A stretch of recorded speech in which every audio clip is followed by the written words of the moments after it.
Hora Geral. Apoio. Grupo Mendes. Ajudando a construir a história da região.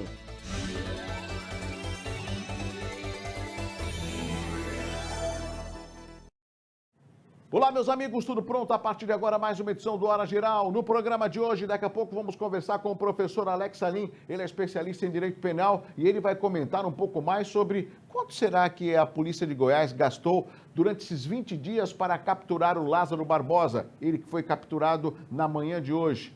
Você imagina quanto? Vamos também conversar com o Márcio Harrison, que é advogado criminal e jornalista. Ele que vai falar sobre o Lázaro Barbosa, que foi capturado no dia de hoje e movimentou praticamente todo o Brasil e os meios de comunicação que estavam na sua captura e só fazendo a cobertura. Vamos também, no programa de hoje, Celso Vernizzi é o homem do tempo, vai dar aos amigos do Hora Geral a previsão do tempo e vamos tentar no segundo bloco o professor e advogado José Roberto Chiarella. Eu tenho alguns temas importantes para conversar com o professor, entre eles os golpes que estão acontecendo e muito nas redes sociais, na internet. Você sabe como se prevenir? E se cair, sabe como resolver? Bom, esse e outros assuntos a partir de agora no Hora Geral. Não se esqueça que eu estou com você. Na abertura de hoje, o Fábio já está colocando na tela uma grande movimentação da manhã desta segunda-feira lá em Goiás. As imagens que nós estamos mostrando são imagens que percorreram todas as emissoras de TV, não só no Brasil, como também em vários países. Assassino Lázaro é finalmente capturado. Lázaro Barbosa foi morto após ser preso nesta segunda-feira em Águas Lindas de Goiás, no entorno do Distrito Federal. O criminoso estava há 20 dias fugindo de uma força-tarefa com mais de 270 agentes. Aos 32 anos, ele tinha uma extensa ficha criminal e havia praticamente fugido, 3 vezes. Lázaro foi atingido por vários tiros e chegou a ser levado por uma viatura do Corpo de Bombeiros para o Hospital Municipal Bom Jesus, mas não resistiu. O secretário de Segurança Pública de Goiás, Rodney Miranda, comemorou o fim da operação e afirmou ainda que Lázaro atirou contra os policiais e foi baleado durante o confronto. Nenhum policial ficou ferido durante esta ação. É impressionante, amigos do Hora Geral, o quanto que praticamente os brasileiros estavam observando e acompanhando a captura ou a tentativa até então de dias passados, com relação a esse criminoso, o Lázaro Barbosa. Até 2 caseiros que supostamente estavam dando guarida a ele, acabaram confessando que foram obrigados a atendê-lo ou escondê-lo, porque ele tinha colocado em xeque os familiares desses 2 caseiros. Bom, dá a impressão que está praticamente tudo resolvido, mas eu tenho a certeza que desdobramentos acontecerão. E é por isso que nós vamos acionar agora o nosso amigo Márcio Harrison. Ele é advogado e também repórter policial e vai fazer uma espécie de um resumo aos amigos do Hora Geral com relação à captura desse criminoso, o Lázaro Barbosa. É com você, meu amigo Márcio Harrison. Olá, meu amigo Douglas Gonçalves, amigos do Hora Geral. E terminou essa verdadeira caçada humana durante 20 dias, A procura do Lázaro Barbosa, que tinha 32 anos, estava há 20 dias aí foragido. Uma das maiores caçadas da história deste país, que mobilizou a polícia de 2 estados, tanto do Distrito Federal, como também no estado de Goiás. Cerca de 600 policiais, 400 viaturas, 3 helicópteros, quer dizer, uma verdadeira operação de guerra na mata que foi realizada pelas 2 polícias. E hoje de manhã findou sendo o Lázaro Barbosa abatido a tiros e agora a polícia investiga, Douglas Gonçalves, os supostos crimes praticados tanto por Lázaro Barbosa como também pelas pessoas que lhe auxiliaram de alguma forma. E mais, Douglas, a pergunta é que fica: todos esses crimes foram praticados pelo Lázaro Barbosa ou uma segunda, uma terceira pessoa teria se aproveitado aí desse momento e praticado também esses crimes? E para esta resposta tão importante, vai ser imprescindível o trabalho do Instituto de Criminalística, tanto no Distrito Federal, que eu refuto que é um dos melhores da América Latina, como também o do estado de Goiás.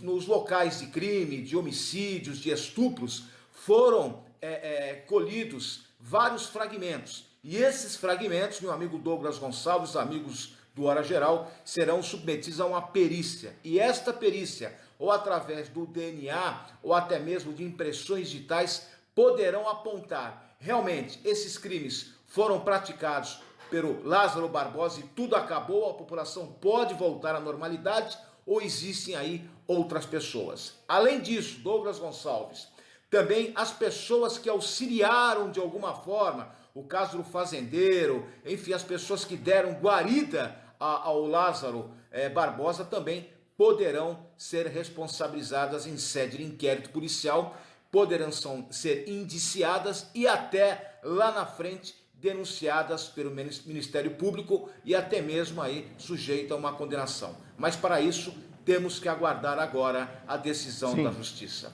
Um forte abraço, meu amigo Douglas Gonçalves, amigos do Hora Geral. Forte abraço, meu amigo Márcio Harrison, jornalista, advogado criminal, fazendo uma análise, um resumo do que aconteceu. E eu tinha falado logo após a reportagem que abriu Hora Geral de hoje que haverá desdobramento sobre esse assunto.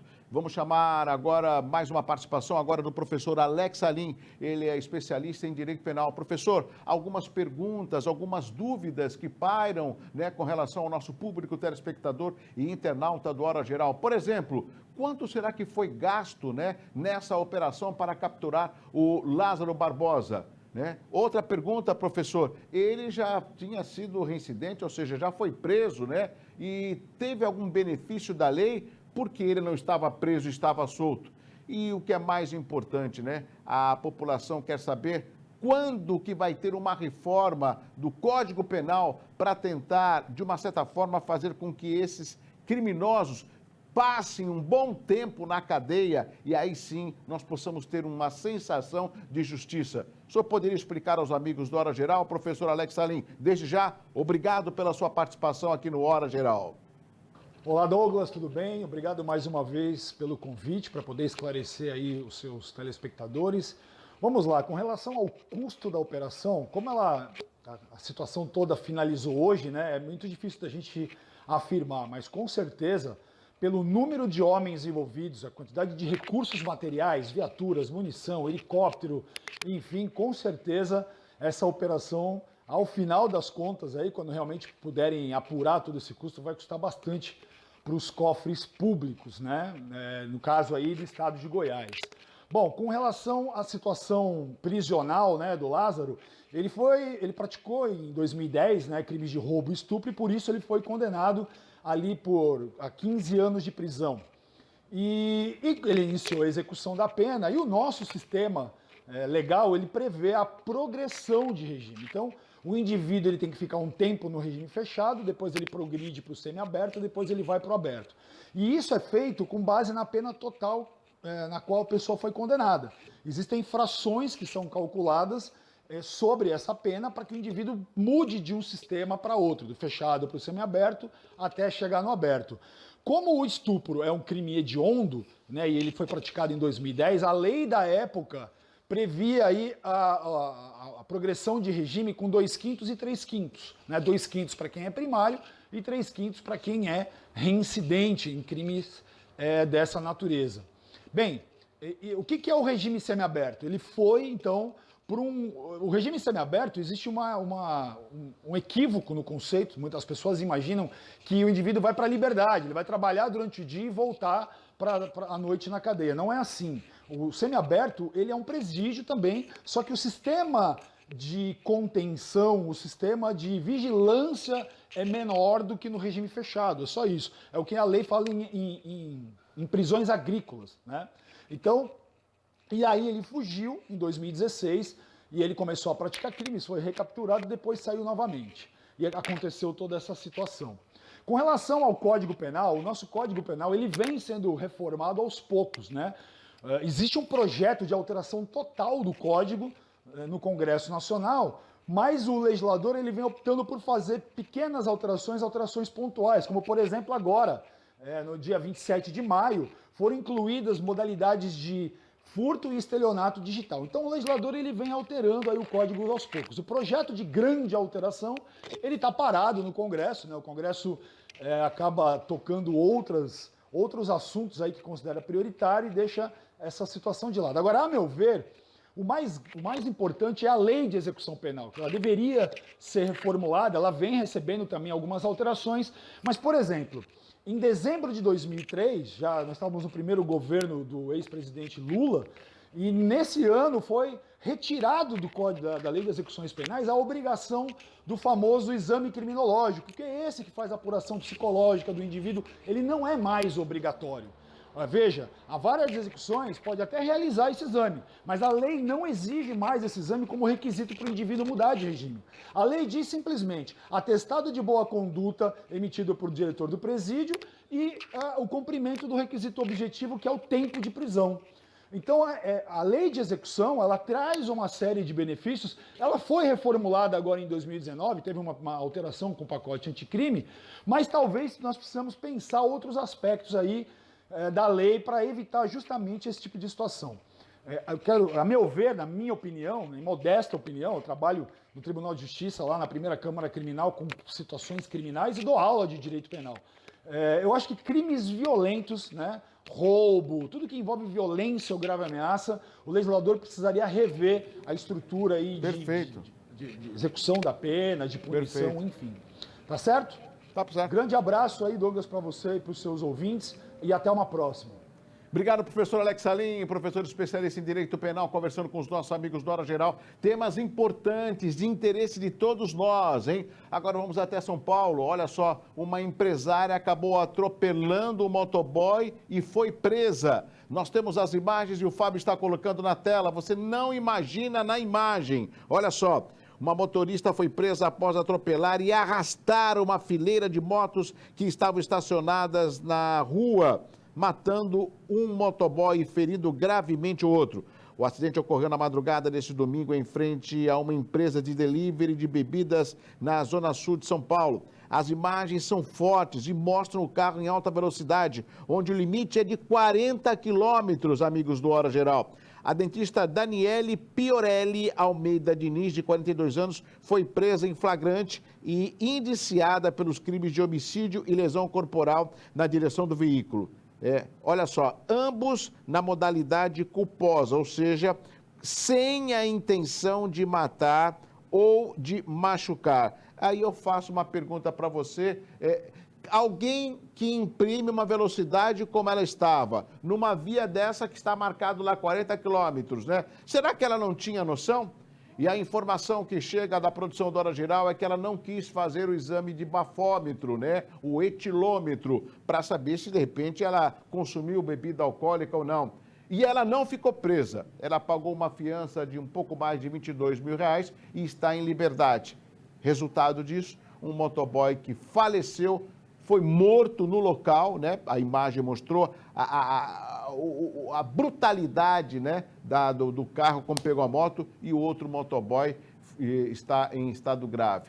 São fatos como esse, recorrentes no nosso Brasil, né? Que dá a impressão que as leis que são vigentes, elas não conseguem coibir, né? Esse tipo de ocorrência, né? Atropelamento com vítima, né? Dá a impressão de que algo precisa ser feito. Por isso que eu fiz aquela pergunta ao professor Alex Salim da revisão do nosso Código Penal, por exemplo, tá certo? Bom, Celso, mudança climática ou não? É com você. Olá, meu amigo Celso. Olá, Douglas. Hora Geral.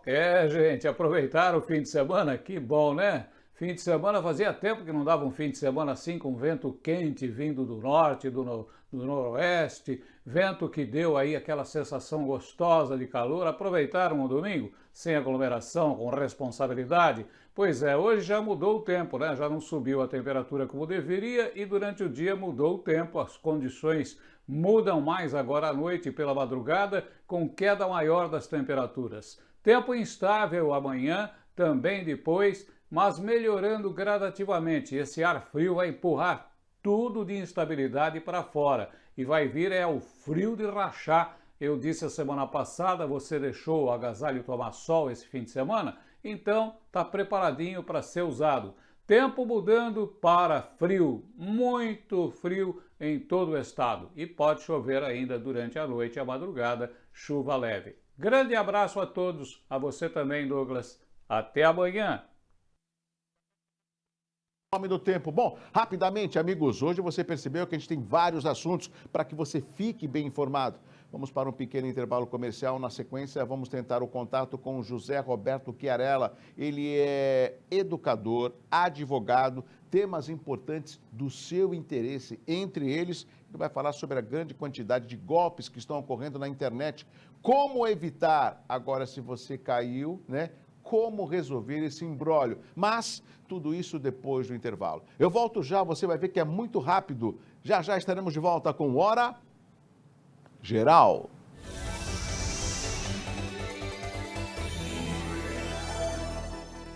Vai montar o seu negócio próprio e quer entender de tudo que é necessário? Tem a sua empresa e quer acompanhar os resultados que ela apresenta? Saiba que nós da RM Auditoria Contábil já oferecemos há mais de 30 anos esses serviços. O conceito de parceria com o cliente, nosso maior ativo, faz com que estejamos sempre prontos a atender suas demandas. Equipe técnica treinada e motivada para executar as tarefas que o seu negócio necessita, pois o nosso objetivo é que seus números sejam tratados com eficiência. RM Auditoria, Avenida na Costa 258, quarto andar em Santos. Telefone 3208-2444. RM, somando o nosso futuro ao seu.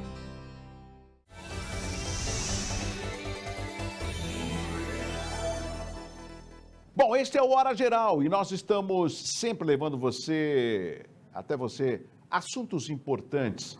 A atualização dos fatos e a discussão dos temas é prioridade do Hora Geral.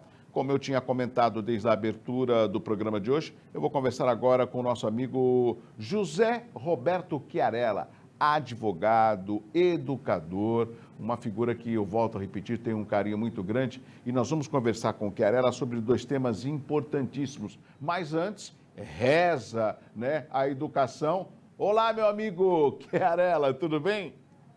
Olá, Douglas, tudo bem? Muito bem. Olha, muito obrigado pelo convite novamente. É sempre bom estar com você, com seus telespectadores do Hora Geral.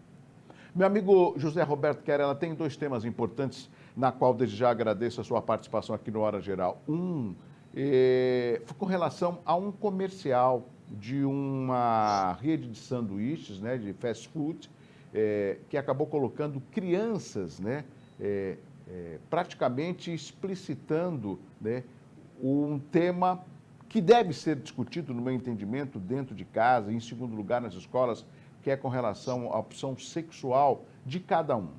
E isso acabou criando uma polêmica muito grande.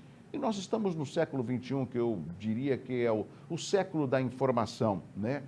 Mas eu queria a sua análise quanto educador com relação a esta campanha publicitária e o comportamento, né, da mensagem dessas crianças e adolescentes nesta campanha que praticamente ganhou as redes sociais, meu amigo Roberto Chiarella. Muito bem, Douglas. A gente primeiro precisa lembrar que nós temos a lei de diretrizes e bases que ela trata exatamente de quem que cuida da educação, a família e o Estado, né? Junto com o Estatuto da Criança e do Adolescente, que dá proteção total, geral e restrita para as crianças e adolescentes. E quando eu trato no Estatuto da Criança e do Adolescente, eu estou tratando lá crianças com 12 anos incompletos e os adolescentes com de 12 a 18 incompletos. É muito importante a gente colocar que eu tenho que tratar de umas questões de natureza de orientação sexual dentro das escolas como ciência. E isso sim, isso eu tenho que tratar mesmo, eu tenho que ensinar, tenho que promover a ciência, como todo mundo tem que ser feito, e é uma questão muito prática isso. Porque eu não posso polemizar essas questões. E essas questões, quando são polemizadas, né, a gente acaba entrando, entre aspas, ali numa ditadura da vontade. Sim. Eu primeiro preciso entender o que essas crianças, como elas estão preparadas, e ainda reafirmo aqui, toda a orientação sexual, ideologia de gênero, é um princípio que se aprende na família, independentemente daquilo que a família está demonstrando ser o melhor caminho para os seus filhos, não é? Ou como se constituiu a entidade familiar, que hoje é o termo mais usado e garantido ainda dentro do STF e de outras questões legais que garantem às famílias a formação de famílias da forma como devem entender. E o que eu quero deixar bem claro é quando eu uso a criança ela precisa estar preparada para isso. Senão, eu vou começar a criar essa ditadura da vontade. Sim. E eu não posso polemizar, porque quando cria polêmica no assunto, né, eu tenho que escolher lado. E não é o lado o melhor caminho. O melhor caminho é a criança saber que ela tem que lidar com os diferentes e que, acima de tudo, tem que prevalecer aquilo que é a sua orientação dentro da família. A família, eu ainda continuo entendendo que a entidade familiar como um caminho único para resolver esses problemas. Meu amigo José Roberto Chiarella, um outro tema que eu quero a sua análise, né, aqui no Hora Geral, é com relação ao grande número de golpes nas redes sociais. Você sabe qual a minha preocupação quanto cidadão e jornalista, Chiarella, com relação aos nossos amigos da melhor idade? Ou seja, muitas vezes é oferecido por telefone, né, o empréstimo consignado. Muitas vezes, às vezes você recebe um e-mail para você confirmar os dados para poder atualizar o seu imposto de renda, algo que a Receita Federal não faz. Ou seja, como se prevenir ou saber desses golpes nos dias de hoje, que são muitos? Olha, empréstimo consignado está realmente acontecendo de um volume muito grande, aonde os aposentados não contrataram. Tem que procurar o advogado da confiança e reclamar mesmo, né? E não aceitar a simples devolução, não. É pleitear os danos de natureza moral, que foram submetidos a algo que não compraram. Então, e houve uma invasão aí sem dúvida nenhuma. Quanto aos outros, que são os crimes, né? Houve uma migração para a internet desses crimes. A primeira coisa que eu tenho que entender é, primeiro, não aceitar todos os links que mandam. Isso é um hábito, é educação. Eu não tenho outra forma a não ser educar mesmo. E outra, começar a reparar lá nos links, quando você vai fazer uma compra, quando você vai fazer, se há uma continuação do com.br. E o BR tem que vir depois do com, para ver que tem domínio aqui no Brasil, que a gente tem condição de localizar isso através do ID, que é o IP que a gente tem, que é o Internet Protocol, para que a gente vá buscar o caminho. Agora, se não tiver isso, ou se a coisa acontecer de uma oferta muito vantajosa, esqueça. Não há esse tipo de vontade. Não é porque está na internet que a coisa é mais barata, não. Pode ter, sim, promoções, mas essas são as primeiras precauções que precisa tocar. É uma questão educacional mesmo, viu, Douglas? As pessoas têm que começar a entender que elas vão ser levadas primeiro a cair em golpes por conta da vantagem que ela também está tendo.